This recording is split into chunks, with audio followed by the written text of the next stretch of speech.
Hey first grade, it's me again. Last time though. Last video with me today. Unless you haven't listened to Charlotte's Web and then you give me one more time. But we have one more thing to do. The SSDA, the Super Secret Detective Agency, so they've been delivering us all this information about contractions. And part of what a detective does is collect evidence.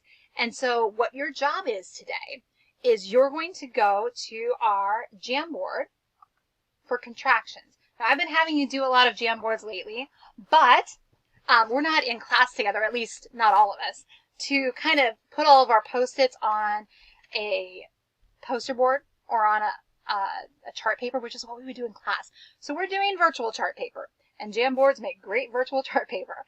So we're going to work on that today. I want you to find a familiar book.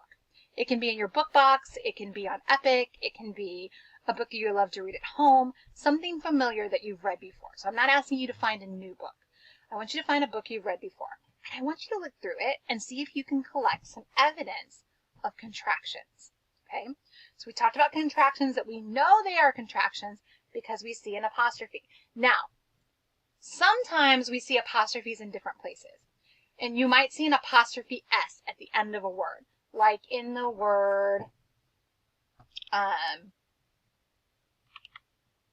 kids. You might see it written like that, or you might see it written like this. I'm going to put this on here for just a second so you can see it. These are not contractions. These are not words that have had a letter taken out so that we can put two words together and make a new one. This is something totally different, and we'll learn about that later, but these are not contractions. If it's not two words that are going together to make a new word, it's not a contraction. So don't just look for any apostrophe. You have to be really pretty careful and use that detective lens to make sure that you are finding true contractions. And what I want you to do is when you find a contraction, I'd like you to try to find 3. Even if other kids have found the same ones, that's all right. You're going to click on the sticky note, okay? You can choose your color. Don't spend the whole time choosing, but I do know you enjoy that. So choose your color, and then click here and type your contraction. Now, a little trickier because today you're going to have to find the apostrophe. So I'm going to put one on there, or on here. I'm going to put I'm. The apostrophe is just one little mark, and it's right next to your enter button. So whatever button you're using to hit return or enter, that's where the apostrophe is. It's right next to it. You just click it one time. And I've just added the word I'm. Okay? The rules of Jamboard are these. Well, really just this. Don't touch other people's work. Do not rearrange the sticky notes. Don't touch my sticky notes. Don't touch other people's sticky notes. I will arrange the sticky notes and we will go through the sticky notes together. But don't rearrange them yourself. Okay?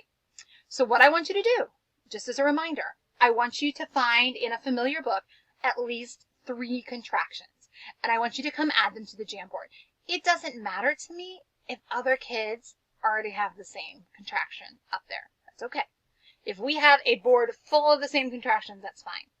I just want you to see if you can collect evidence of contractions in your books to share. And if you find some new contractions, ones that we haven't covered yet, that would be even more exciting. All right, are you ready to collect some contractions? Off you go.